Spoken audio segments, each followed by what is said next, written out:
Welcome back to the Word on Our Hearts. We're continuing on with Daniel. Daniel's training in Babylon. In the 3rd year of the reign of Jehoiakim, king of Judah, Nebuchadnezzar, king of Babylon, came to Jerusalem and besieged it, and the Lord delivered Jehoiakim, king of Judah, into his hand, along with some of the articles from the temple of God. These he carried off to the temple of his God in Babylonia, and put in the treasure house of his God.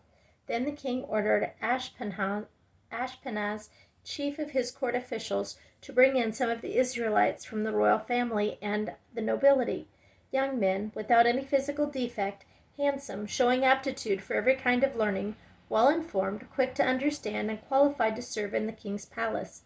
He was to teach them the language and literature of the Babylonians.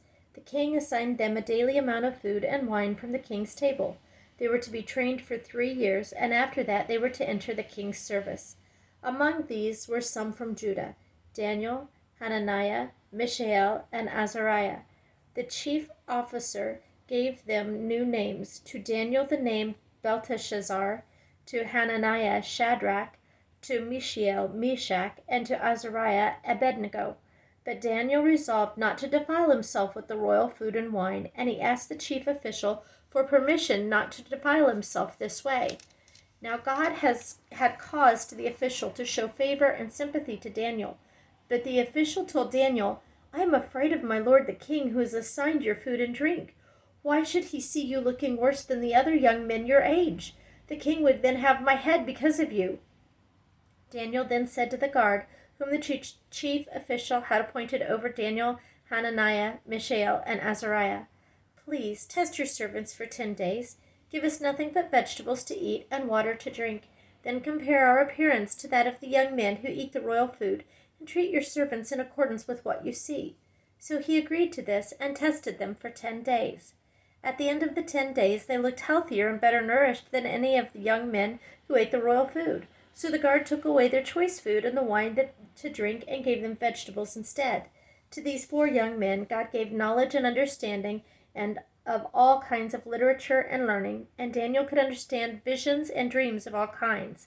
At the end of the time set by the king to bring them in, the chief official presented them to Nebuchadnezzar. The king talked to them, and he found none equal to Daniel, Hananiah, Mishael, and Azariah, so they entered the king's service. In every matter of wisdom and understanding about which the king questioned them, he found them 10 times better than all the magicians and enchanters in his whole kingdom. And Daniel remained there until the 1st year of King Cyrus. Nebuchadnezzar's dream. And this starts chapter 2. In the 2nd year of his reign, Nebuchadnezzar had dreams. His mind was troubled, and he could not sleep. So the king summoned the magicians, enchanters, sorcerers, and astrologers to tell him what he had dreamed. When they came in and stood before the king, he said to them, "I have had a dream that troubles me, and I want to know what it means." Then the astrologers answered the king in Aramaic, "O king, live forever. Tell your servants the dream, and we will interpret it." The king replied to the astrologers, "This is what I have firmly decided. If you do not tell me what my dream was and interpret it, I will have you cut into pieces and your houses turned into piles of rubble. But if you tell me the dream and explain it, you will receive from me gifts and rewards and great honor. So tell me the dream and interpret it for me." Once more they replied, "Let the king tell his servants the dream, and we will interpret it." Then the king answered, "I am certain that you are trying to gain time, because you realize that this is what I have firmly decided. If you do not tell me the dream, there is just one penalty for you. You have conspired to tell me misleading and wicked things, hoping the situation will change. So then tell me the dream, and I will know that you can interpret it for me." The astrologers answered the king, "There is not a man on earth who can do what the king asks. No king, however great and mighty, has ever asked such a thing of any magician or enchanter or astrologer. What the king asks is too difficult. No one can reveal it to the king except the gods, and they do not live among men." This made the king so angry and furious that he ordered the execution of all the wise men of Babylon. So the decree was issued to put the wise men to death, and the men were sent to look for Daniel and his friends to put them to death. When Arioch, the commander of the king's guard, had gone out to put to death the wise men of Babylon, Daniel spoke to him with wisdom and tact. He asked the king's officer, "Why did the king issue such a harsh decree?" Arioch then explained the matter to Daniel. At this, Daniel went in to the king and asked for time, so that he might interpret the dream for him. Then Daniel returned to his house and explained the matter to his friends Hananiah, Mishael, and Azariah. He urged them to plead for mercy from the God of heaven concerning this mystery, so that he and his friends might not be executed with the rest of the wise men of Babylon. During the night, the mystery was revealed to Daniel in a vision. Then Daniel praised the God of heaven and said, "Praise be to the name of God forever and ever. Wisdom and power are his. He changes times and seasons. He sets up kings and deposes them. He gives wisdom to the wise and knowledge to the discerning. He reveals deep and hidden things. He knows what lies in darkness, and light dwells with him. I thank and praise you, O God of my fathers. You have given me wisdom and power. You have made known to me what we asked of you. You have made known to us the dream of the king." Daniel interprets the dream. Then Daniel went to Arioch, whom the king had appointed to execute the wise men of Babylon, and said to him, "Do not execute the wise men of Babylon. Take me to the king, and I will interpret his dream for him." Arioch took Daniel to the king at once and said, "I have found a man among the exiles from Judah who can tell the king what his dream means." The king asked Daniel, also called Belteshazzar, "Are you able to tell me what I saw in my dream and interpret it?" Daniel replied, "No wise man, enchanter, magician, or diviner can explain to the king the mystery he is asked about, but there is a God in heaven who reveals mysteries. He has shown King Nebuchadnezzar what will happen in days to come. Your dream and the visions that passed through your mind as you lay on your bed are these. As you were lying there, O king, your mind turned to things to come, and the revealer of mysteries showed you what is going to happen. As for me, this mystery has been revealed to me, not because I have greater wisdom than other living men, but so that you, O king, may know the interpretation, and that you may understand what went through your mind. You looked, O king, and there before you stood a large statue, an enormous, dazzling statue, awesome in appearance. The head of the statue was made of pure gold, its chest and arms of silver, its belly and thighs of bronze, its legs of iron, its feet partly of iron and partly of baked clay. While you were watching, a rock was cut out, but not by human hands. It struck the statue on its feet of iron and clay and smashed them. Then the iron, the clay, the bronze, the silver, and gold were broken to pieces at the same time and became like chaff on a threshing floor in the summer. The wind swept them away without leaving a trace, but the rock that struck the statue became a huge mountain and filled the whole earth. This was the dream, and now we will interpret it to the king. You, O king, are the King of kings. The God of heaven has given you dominion and power and might and glory. In your hands he has placed mankind and the beasts of the field and the birds of the air. Wherever they live, he has made you ruler over them all. You are the head of gold. After you, another kingdom will rise, inferior to yours. Next, a third kingdom, one of bronze, will rule over the whole earth. Finally, there will be a fourth kingdom, strong as iron, for iron breaks and smashes everything. And as the iron breaks things to pieces, so it will crush and break all the others. Just as you saw that the feet and toes were partly of baked clay and partly of iron, so this will be a divided kingdom, yet it will have some of the strength of iron in it, even as you saw iron mixed with clay. As the toes were partly iron and partly clay, so this kingdom will be partly strong and partly brittle.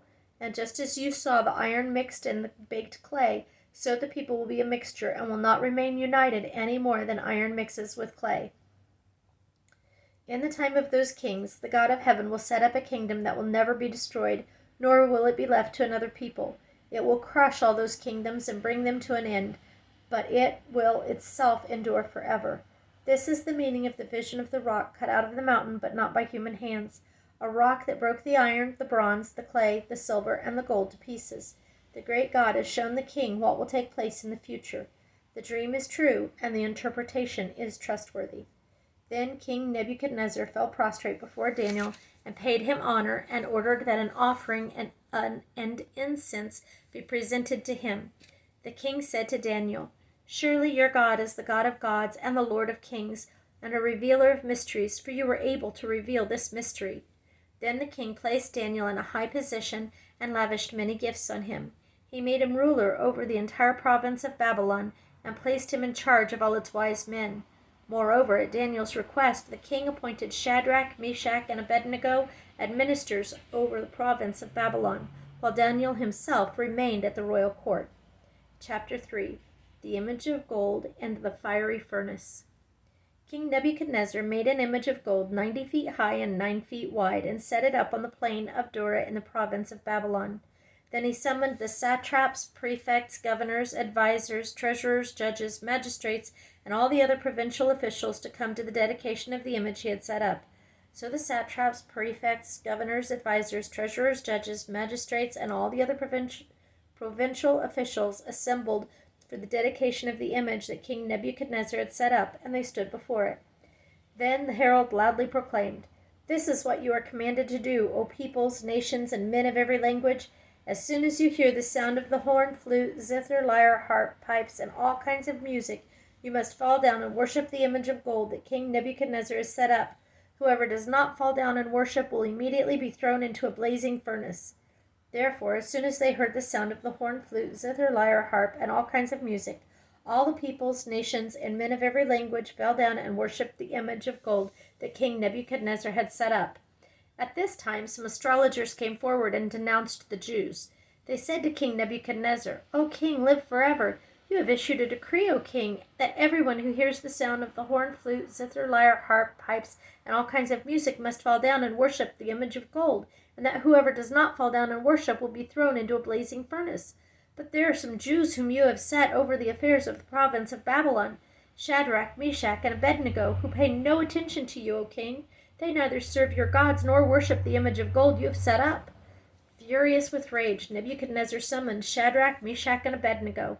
So these men were brought before the king, and Nebuchadnezzar said to them, "Is it true, Shadrach, Meshach, and Abednego, that you do not serve my gods or worship the image of gold I have set up?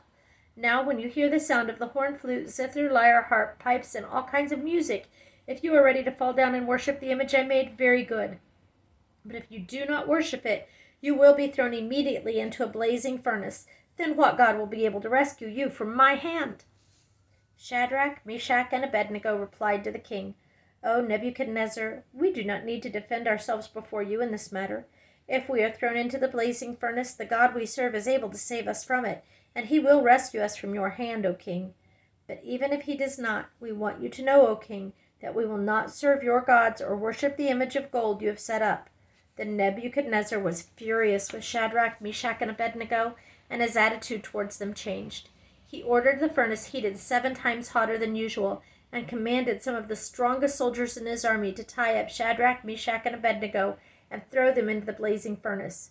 So these men, wearing their robes, trousers, turbans, and other clothes, were bound and thrown into the blazing furnace. The king's command was so urgent, and the furnace so hot, that the flames of the fire killed the soldiers who took up Shadrach, Meshach, and Abednego, and these 3 men, firmly tied, fell into the blazing furnace. Then King Nebuchadnezzar leapt to his feet in amazement and asked his advisers, "Weren't there 3 men that we tied up and threw into the fire?" They replied, "Certainly, O king." He said, "Look, I see 4 men walking around in the fire, unbound and unharmed, and the 4th looks like a son of the gods."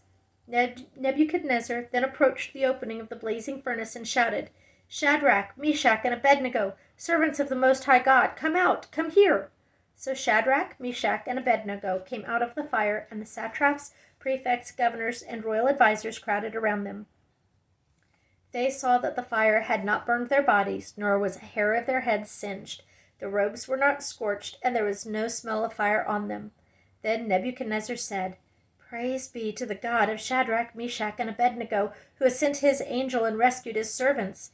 They trusted in him and defied the king's command, and were willing to give up their lives rather than serve or worship any god except their own God. Therefore I decree that the people of any nation or language who say anything against the God of Shadrach, Meshach, and Abednego be cut into pieces, and their houses be turned into piles of rubble, for no other God can save in this way." Then the king promoted Shadrach, Meshach, and Abednego in the province of Babylon.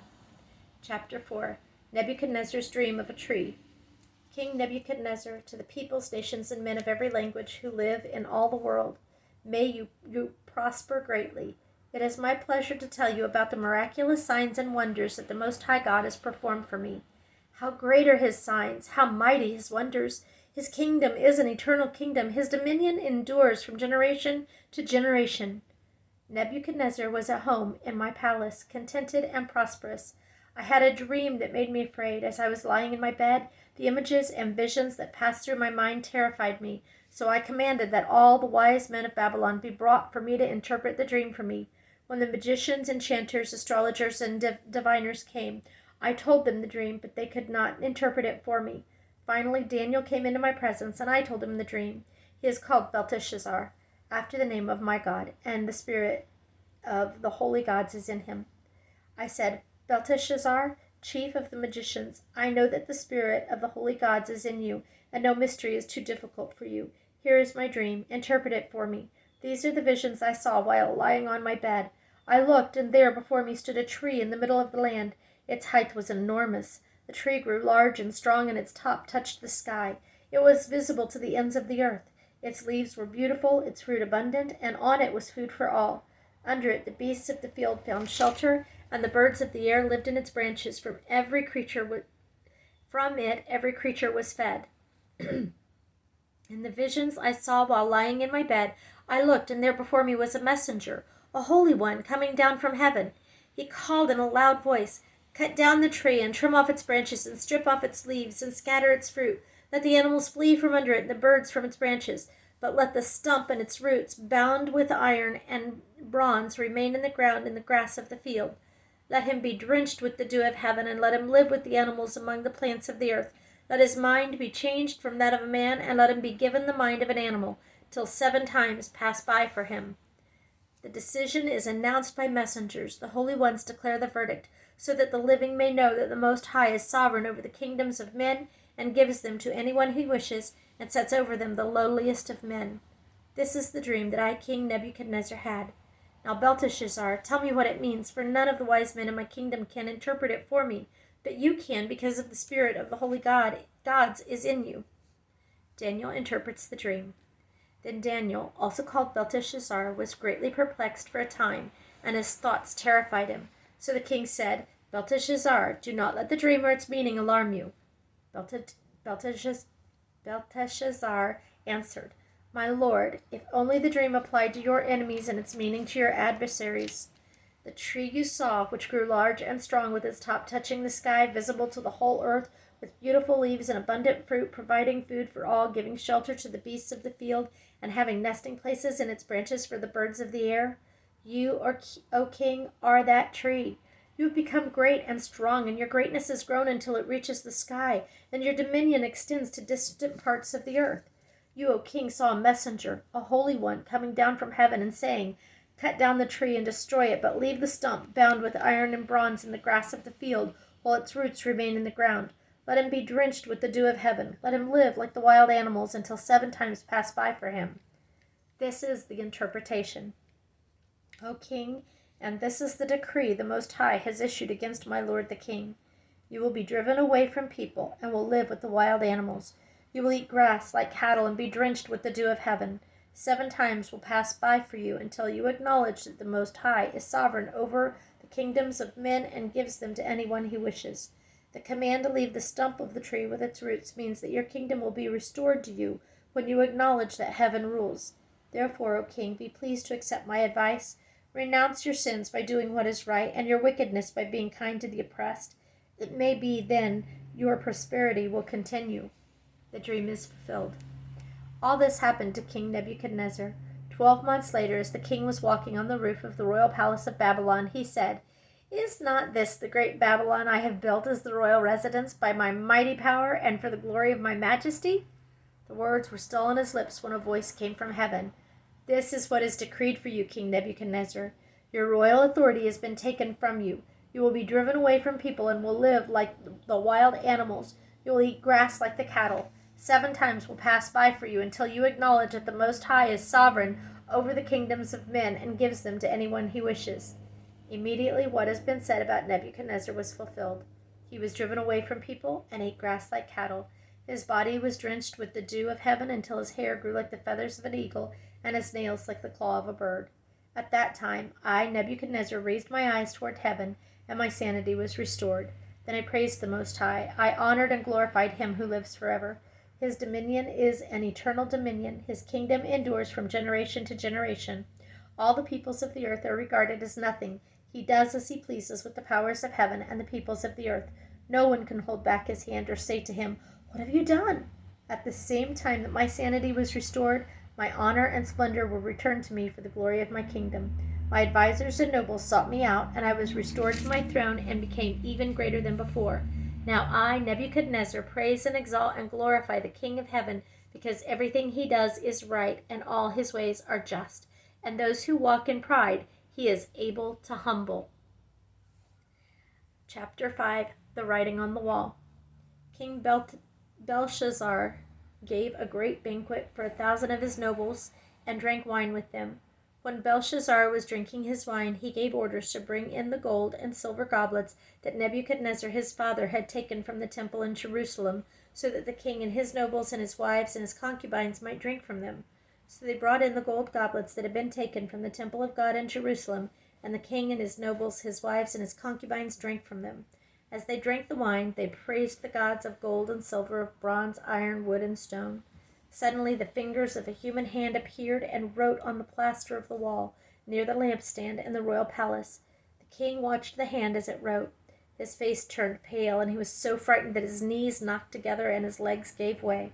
The king called out for the enchanters, astrologers, and diviners to be brought, and said to these wise men of Babylon, "Whoever reads this writing and tells me what it means will be clothed in purple and have a gold chain placed around his neck, and he will be made the third highest ruler in the kingdom." Then all the king's wise men came in, but they could not read the writing or tell the king what it meant. So King Belshazzar became even more terrified, and his face grew more pale. His nobles were baffled. The queen, hearing the voices of the king and his nobles, came into the banquet hall. "O king, live forever," she said. "Don't be alarmed. Don't look so pale. There is a man in your kingdom who has the spirit of the holy gods in him. In the time of your father he was found to have insight and intelligence and wisdom, like that of the gods. King Nebuchadnezzar, your father the king, I say, appointed him chief of the magicians, enchanters, astrologers, and diviners. This man Daniel, whom the king called Belteshazzar, was found to have a keen mind and knowledge and understanding, and also the ability to interpret dreams, explain riddles, and solve difficult problems. Call for Daniel, and he will tell you what the writing means." So Daniel was brought before the king, and the king said to him, "Are you Daniel, one of the exiles my father the king brought from Judah? I have heard that the spirit of the gods is in you, and that you have insight, intelligence, and outstanding wisdom. The wise men and enchanters were brought before me to read this writing and tell me what it means, but they could not explain it. Now I have heard that you are able to give interpretation and to solve difficult problems. If you can read this writing and tell me what it means, you will be clothed in purple and have a gold chain placed around your neck, and you will be made the third highest ruler in the kingdom." Then Daniel answered the king, "You may keep your gifts for yourself and give your rewards to someone else. Nevertheless, I will read the writing for the king and tell him what it means. O king, the Most High God gave your father Nebuchadnezzar sovereignty and greatness and glory and splendor. Because of the high position he gave him, all the peoples and nations and men of every language dreaded and feared him. Those the king wanted to put to death, he put to death, and those he wanted to spare, he spared. Those he wanted to promote, he promoted, and those he wanted to humble, he humbled. But when his heart became arrogant and hardened with pride, he was deposed from his royal throne and stripped of his glory. He was driven away from people and given the mind of an animal.